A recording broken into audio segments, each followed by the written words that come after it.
오늘 우리에게 주시는 하나님의 말씀은 사무엘상 1장 9절부터 18절까지의 말씀입니다. 408페이지 정도에 있습니다.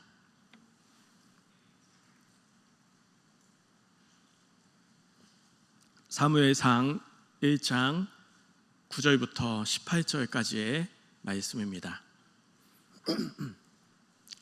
교독으로 읽도록 하겠습니다. 그들이 실로에서 먹고 마신 후에 한나가 일어나니 그때의 제사장 엘리는 여호와의 전 문설주 곁 의자에 앉아 있더라.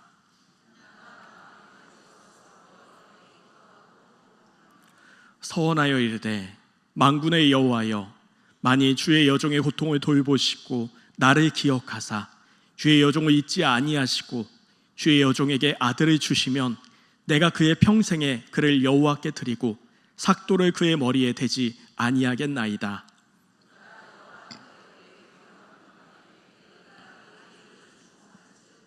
한나가 속으로 말하며 입술만 움직이고 음성은 들리지 아니하므로 엘리는 그가 취한 줄로 생각한지라.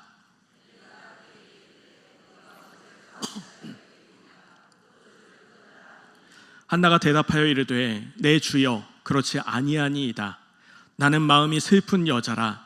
포도주나 독주를 마신 것이 아니요 여호와 앞에 내 심정을 통한 것뿐이오니.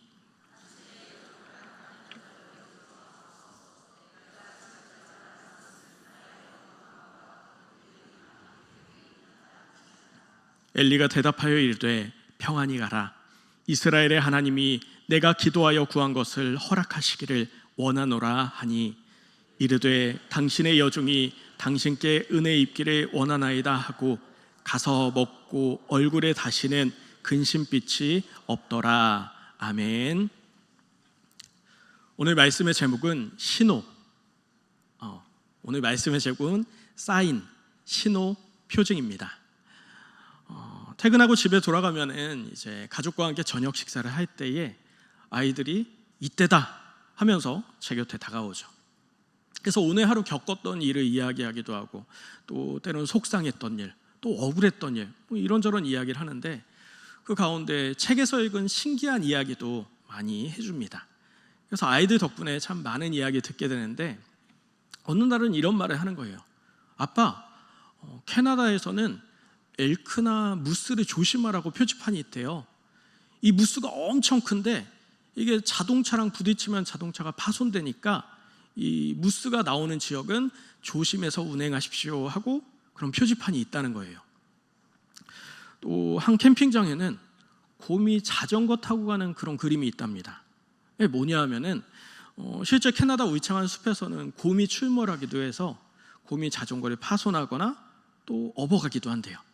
그래서 자전거를 잘 묶어두세요 하고 사인을 준다는 거죠. 아, 그런 신기한 표지판들이 있어?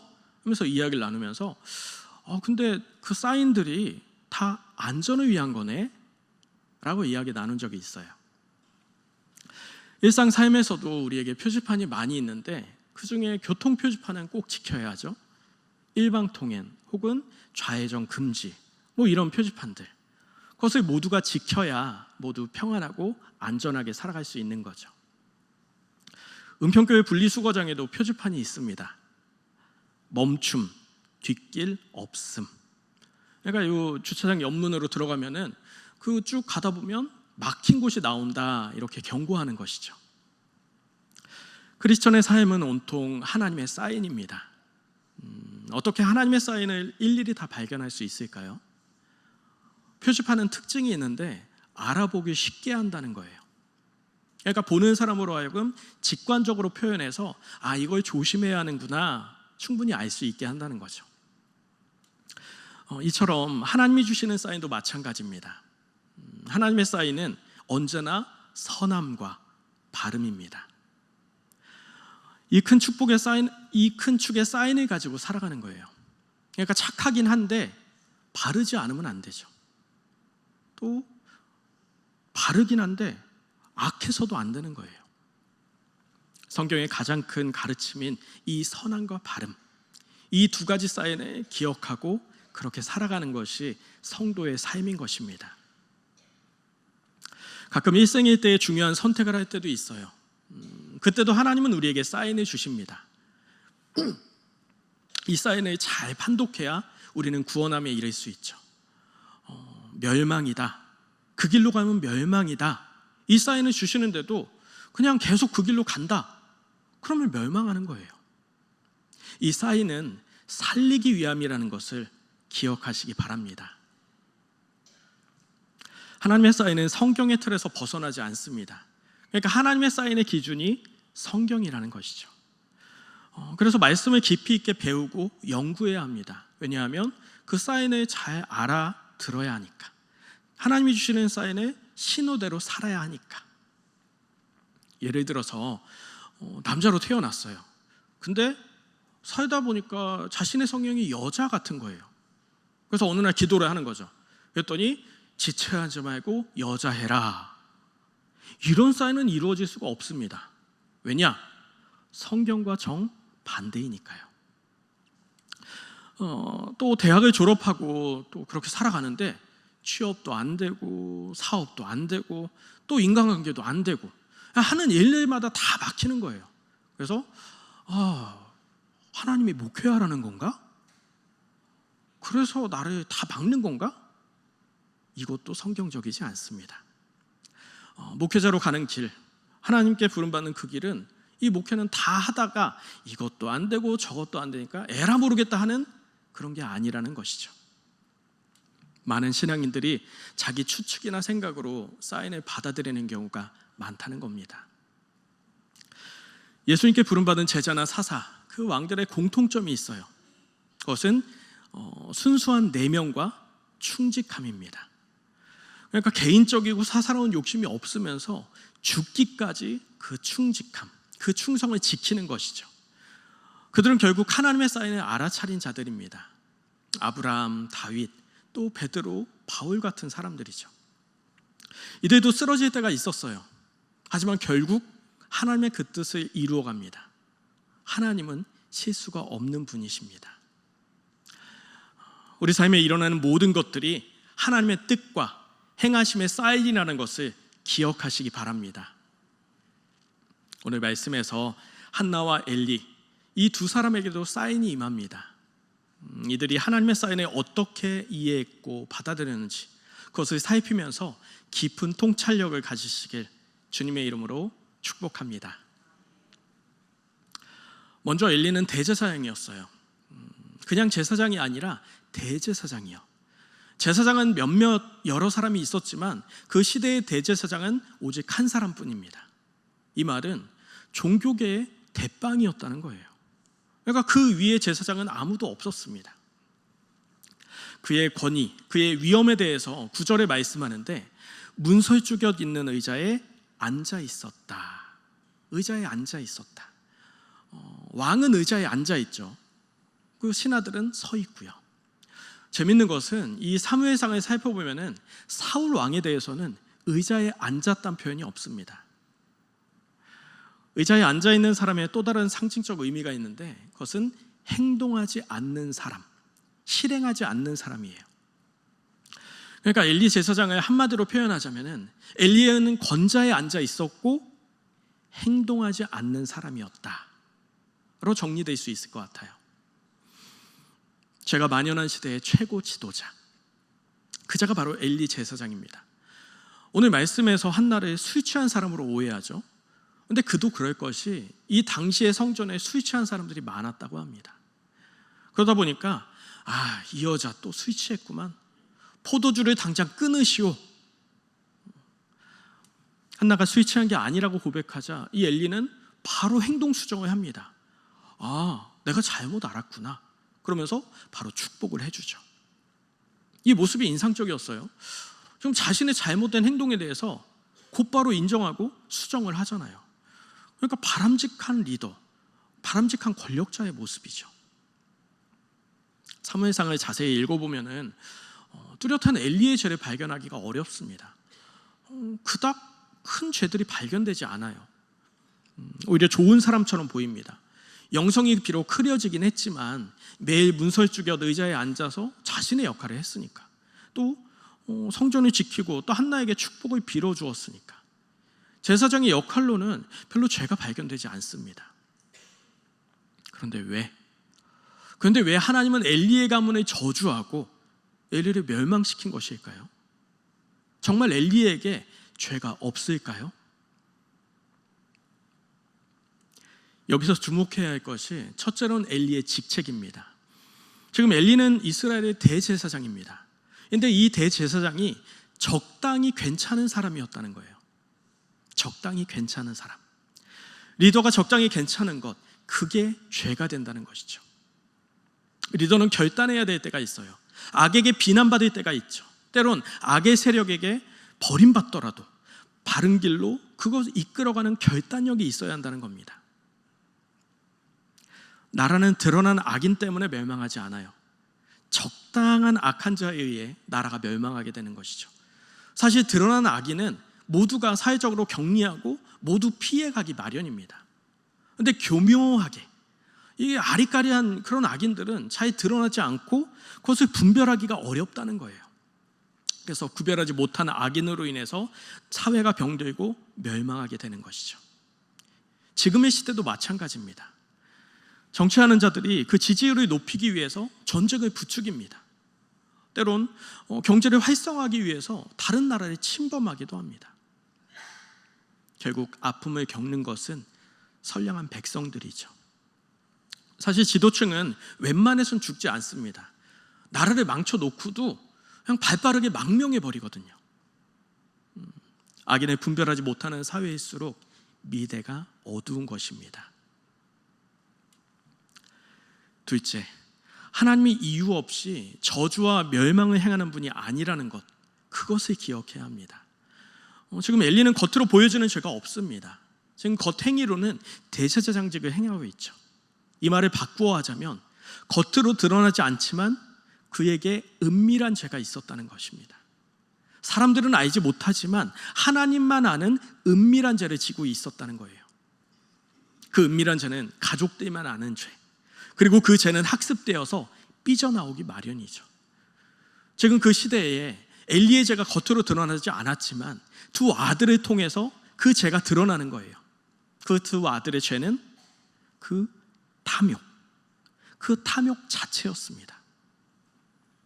이를 뒷받침할 수 있는 근거가 이 두 아들의 죄에 대해서 아버지가 적극적으로 막지 않는 거예요. 정중하게 이야기는 하죠. 그러지 말아라. 그러면 안 돼. 그런데 말뿐입니다. 적극적으로 그 직책을 해제하거나 또 막지 않는 것, 즉 방조죄에 해당하는 것이죠. 아니, 자식이 죄 짓는 것을 아버지가 어떻게 막습니까? 라는 반문을 하실 수도 있어요. 사실 한국 사회에서는 체벌이, 가정 안에서의 체벌도 금지가 되어 있죠. 그런데 당시 유대 민족, 그 가정 교육은 상상을 초월했습니다. 그러다 보니까 유대 교육법이 지금에도 우리에게 책으로 나올 정도니까요. 아버지는 자식의 생살 여탈권을 가진 자였어요. 그러니까 폐역한 자, 공동체에 악영향을 주는 자, 술 취하고 방탕한 자, 혹은 하나님 이외에 다른 신을 섬기자고 그렇게 유혹하는 자, 신성 모독하는 자, 그들의 생살 여탈권을 앗아갈 수 있었습니다. 이는 자녀뿐만이 아니라 배우자, 형제, 가족 전체를 아우르는 법이었어요. 그래서 자기 가족의 죄는 자신들이 심판하고 처단하는 겁니다. 철저히 신앙 공동체의 그 결속을 지킬 수 있는 사회적 안전장치였죠. 한치의 흐트러짐도 용납하지 않았습니다. 이들의 징계는 본보기가 되었고 아버지의 징계는 사회적 지탄을 받지 않았습니다. 당연하게 여겼다는 거예요. 세살 버릇 여든 간다고 이 아들들은 어린 시절부터 죄를 지었을 거예요. 그런데 그 악을 방조하고 그 악을 용인하는 분위기 속에서 아이들이 성장하면서 죄도 같이 성장해버린 겁니다. 이제는 도무지 막을 수 없을 정도로 두 아들의 죄가 커져버린 것이죠. 게다가 두 아들은 결혼까지 한 유부남이었어요. 엘리는 계속해서 이 아들들의 만행을 눈감아줍니다. 엘리의 죄는 방조죄에 그치지 않아요. 엘리의 아들들의 패륜적인 죄, 엘리는 다 알고 있었습니다. 그런데 어떻게 처벌해야 하는지 그것도 알고 있었죠. 그렇지만 그 죄를 묵인합니다. 죄에 대해 몸서리치지 않은 거예요. 죄를 뿌리까지 뽑으려고 몸부림치지 않은 것이죠. 왜? 결이 같은 사람이니까. 결이 같기 때문입니다. 사람은 결이 다를 때 몸부림치게 되어 있어요. 그것으로부터 벗어나려고 하거나 아니면 아주 강하게 그것을 거부하는 것이죠. 그런데 엘리는 그 두 아들과 결이 같은 사람이었다는 거예요. 그러니까 그 죄에 대해서 용인한 것이죠. 그러니까 이 엘리 대제사장, 겉으로는 당시 종교 최고 지도자의 모습을 하고 있지만 그 속은 썩어 문드러진 회칠한 무덤과 같은 자, 그가 바로 엘리였다는 겁니다. 대제사장의 이런 모습, 백성들이 몰랐을까요? 당시 최고 지도자의 행위는 모든 족속으로 본보기가 된 거예요. 아, 이렇게 해도 되는 거구나. 아, 이런 행동을 해도 문제가 없는 거구나. 당시의 타락이 어디서부터 시작됐을까요? 죄가 만연한 시대, 그것은 종교의 타락부터 시작된 겁니다. 그리고 그 책임은 엘리에게 있는 것이죠. 그래서 하나님은 엘리에게 그 책임을 묻는 겁니다. 막중한 직책을 받았다는 것은 그만큼 많은 책임을 묻는 것입니다. 셋째, 하나님의 사인을 알아차리지 못합니다. 백성들은 아주 오랜 기간 이 두 아들로 인해서 고통받았습니다. 지금 성전은 황폐해졌고 제사 예식은 비참한 것이 되어버렸어요. 그럼에도 주변에서 아무리 사인을 줘도 엘리는 그것을 알아차리지 못합니다. 결정적으로 한나를 통해 하나님이 마지막 사인을 주시는데, 지금 이 한나에 대해서 술 취한 자와 기도에 심취한 자, 이것을 구분하지 못할 정도로 영적으로 그가 무너져 있었음에도 불구하고 그것을 깨닫지 못하는 거예요. 게다가 한나에게는 포도주를 끊으라고 그렇게 엄포를 놓지만 자신과 동일시되는 두 아들의 죄에 대해서는 아무 말, 그것을 용인해버립니다. 다른 사람에 대해서는 정죄하지만 자신의 죄에 대해서는 유야무야 넘어가는, 모른 척하는, 깨닫지 못하는 모습이죠. 성경은 이 엘리의 죽음에 대해서 상세히 기록합니다. 두 아들이 죽고 하나님의 괴가 빼앗겼다는 소식을 듣자 이 엘리는 의자에서 뒤로 넘어져서 목이 부러져서 죽게 됩니다. 그런데 그의 사인에 대해서 성경은 이렇게 말합니다. 나이가 많고 또 비대한 사람이라. 아들들이 쟁취한 그 고기를 같이 나누어 먹었을까요? 98세 된 엘리의 몸에 대해서 비대하다라고 하는데 영어 성경을 보면 헤비라는 단어를 사용합니다. 복싱에서 헤비급은 90.7kg 이상의 등급입니다. 그러니까 그 이상이 되었을 때 헤비급에 체급이 되는 것이죠. 충격적인 소식을 듣자 놀라서 몸이 뒤로 넘어지는데 이 비대해진 몸의 하중을 어떻게 조절하지 못하는 겁니다. 그러면서 하면서 뒤로 넘어지는데 손쓸 틈도 없이 그냥 고꾸라져 버린 거예요. 게다가 단단한 문설주에 목이 부딪히게 되는데, 이 문설주라는 것은 자신이 백성을 지도하고 또 재판했던 그곳입니다. 거기에 목이 부딪혀 치명상을 입게 되죠. 결국 엘리 가문은 누구 때문이 아니라 자기 죄 때문에 죽게 되는 것입니다. 반면 엘리와 반대되는 사람, 대비되는 사람 한나가 등장합니다. 9절 말씀을 보면 한나의 행동을 소개하는데 일어나서 자리를 떴다. 그러니까 자리에 앉아있지 않고 엘리와 정반대로 일어나서 떠나는 모습, 그리고 자신이 속한 자리를 떠나는 모습. 지금 이 장소를 떠난다는 상징은 단순히 이동에 그치지 않습니다. 그러니까 아브라함이 갈대아 우르를 떠난 것처럼요. 이 한마디로 한나를 정리할 수 있어요. 한나는 악의 길을 떠나 행동하는 신앙인이다. 그녀는 하나님의 사인을 받아서 적극적으로 자신의 운명을 개척하는 사람이라는 겁니다. 한나의 통찰에 대해서 자세히 살펴보면, 첫째, 이 한나는 운명을 건 기도를 한 여인입니다. 10절에 보면은 괴로운 마음으로 주님께 나아가 울면서 기도하였다. 지금 한나의 기도의 태도에 대해서 말하는데 운명을 건 간절한 기도를 했다는 거예요. 당시 한나는 남편의 사랑을 받았습니다. 그래서 그의 삶은 안전을 보장받았죠.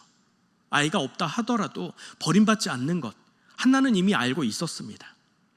하지만 그렇지만 뭔가 이게 아니라는 것을 알았다는 거예요. 의미 없는 자신의 삶에 만족하지 않았어요. 간절히 자녀를 원했죠. 하나님의 유업을 잇는 것, 그것이 한나의 숙명이고 역할이었습니다.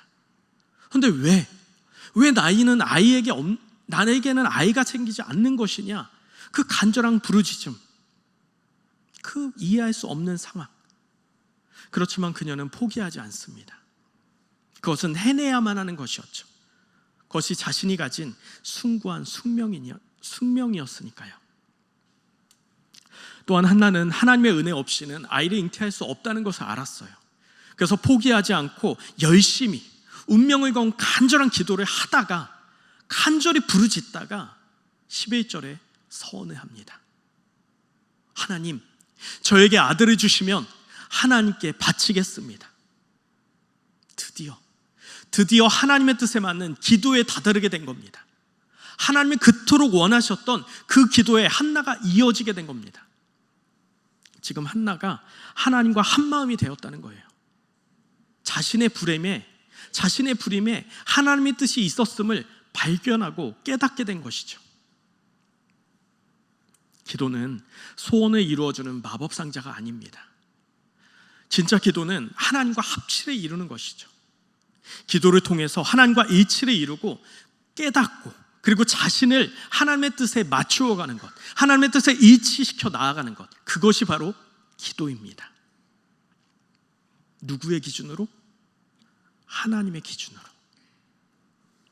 기도는 하나님의 뜻에 나 자신을 맞게 바꾸어가는 것, 그리고 그 바꾸어간 것이 축복의 통로가 되는 것입니다.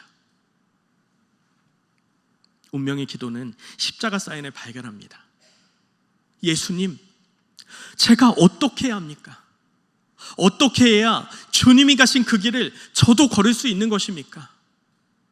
주님, 저에게 제발 힘과 용기를 주시옵소서. 결국 한나는 십자가 사인을 발견합니다. 그래서 그렇게 사랑스러운 아들을 젖대고 하나님께 바친 것이죠. 한나의 이 드림을 통해서 사무엘이 사사로 세움받을 수 있었습니다. 둘째, 억울해도 야무지게 축복을 받는다. 한나의 인생을 한마디로 정리하자면 억울 그 자체였습니다. 본처임에도 불구하고 그 첩에게 그렇게 멸시와 천대를 받았습니다. 그런데 지금도 억울한 상황이 반복되는 거예요. 누구에게 엄한 소리, 나쁜 말 한번 해본 적이 없는 그런 한나였습니다. 술도 마셔본 적 없는 정결한 여인이었어요.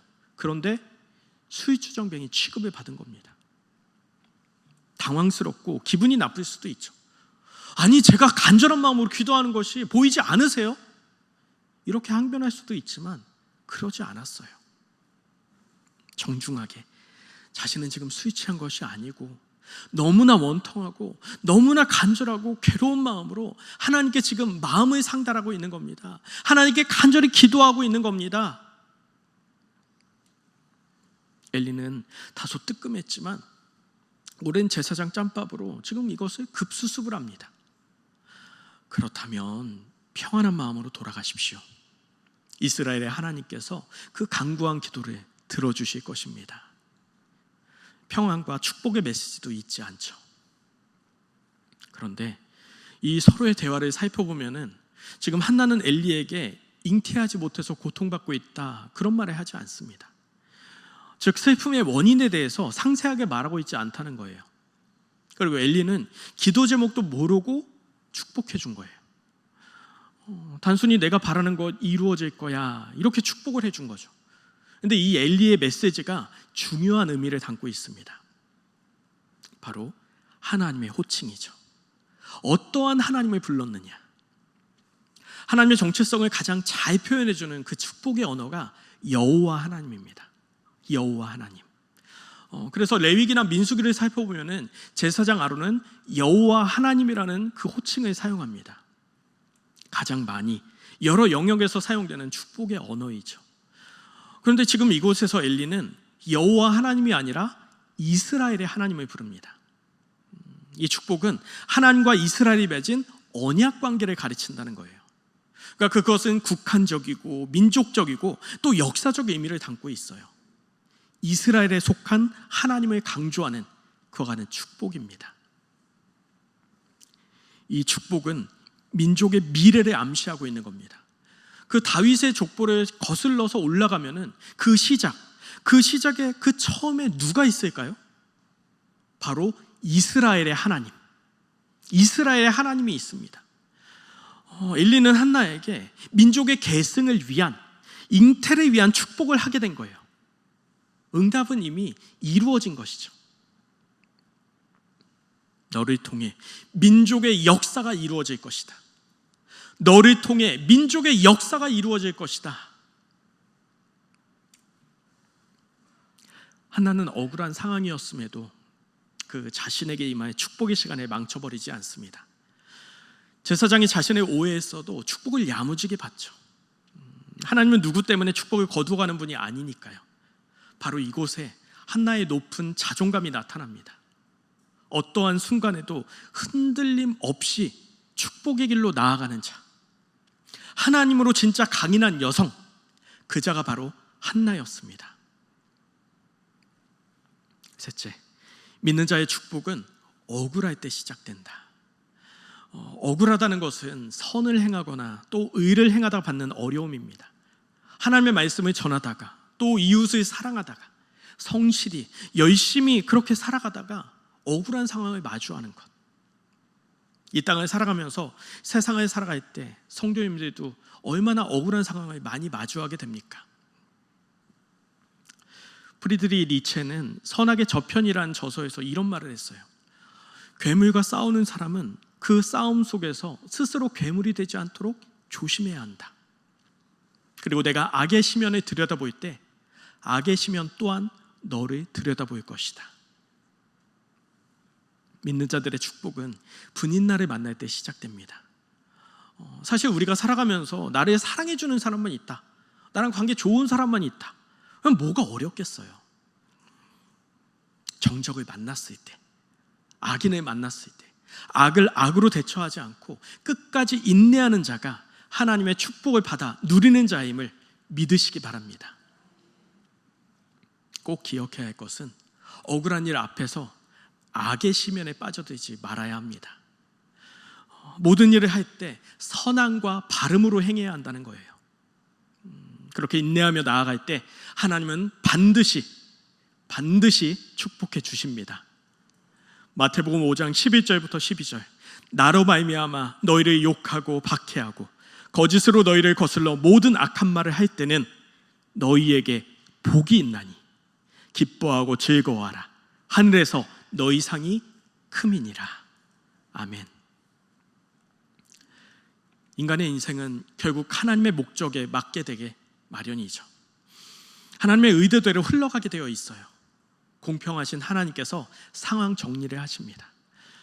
사사기에 나타난 사회 종교적 혼란, 그 가운데에 하나님의 최종 목적은 하나님의 마음에 합한 사람, 다윗 왕인 것이죠. 이 다윗이 왕으로 세워지자 그때 비로소 끝나게 됩니다. 모든 기결이 다윗에게 있었던 거예요. 그 역사의 반열에 한나와 사무엘도 있었던 것이죠. 인생이 정말 아이러니한 것이 엘리가 만약에 이후의 서사를 알았다면 사실 한나에게 선뜻 이런 축복을 할 수 있었을까요? 쉽지 않았을 것 같아요. 자신의 축복으로 잉태되어서 제사 업무를 보조해 주던 어린아이가 훗날 자신의 가문을 대신한 이스라엘의 사사가 될 줄 누가 알았겠어요? 한나도 몰랐을 거예요. 사무엘을 나시린으로 들였으니까요. 결론적으로 엘리는 자신의 멸망을 자신의 입으로 말하고 있어요. 자신의 멸망을 자신이 준비하는 꼴이 되었죠. 인간은 그렇게 한치 앞도 내다보지 못하고 하나님의 섭리의 도구로 사용되는 겁니다. 그렇게 악인도 악의 도구로 사용되는 것이죠. 성경의 일관된 법칙이에요. 악인은 결국 그 스스로 멸망을 향해 나아갑니다. 반면에 의인은 하나님이 은혜를 허락하시사 꿈꾸고 바라는 것보다 더 큰 그 이상의 축복을 받아 누리게 됩니다. 하나님의 축복은 상상 그 이상이니까요. 사무엘상 3장 19절부터 20절. 사무엘이 자라매 여호와께서 그와 함께 계셔서 그의 말이 하나도 땅에 떨어지지 않게 하시니 단에서부터 부엘세바까지 온 이스라엘이 사무엘은 여호와의 선지자로 세움을 입은 줄 알았더라. 아멘. 한나는 응답을 받고 돌아와서 음식을 먹고 다시는 슬픈 기색을 띠지 않아요. 하나님의 사인에 알아차렸으니까요. 아직 임신하기도 전이었지만 그의 승리를 확신했습니다. 게임 오버, you win. 상황 종료. 하나님이 한나의 손을 들어주셨습니다. 오늘 이 자리에 함께한 믿음의 자녀들, 하나님의 손을 붙들고 믿음으로 승리하시길 주님의 이름으로 축원합니다. 이 시간 말씀 기억하며 기도하겠습니다. 하나님은 살리기 위해서 우리에게 사인을 주십니다. 믿는 자의 선택은 언제나 선함과 바름입니다. 힘들고 고통스러운 순간에도 십자가 사인을 기억하십시오. 사랑의 하나님이 당신과 함께 할 것입니다. 하나님 사인을 바로 알아차리는 주의 자녀 되기 위해 이 시간 주님의 이름 한번 부르고 통성으로 기도하겠습니다.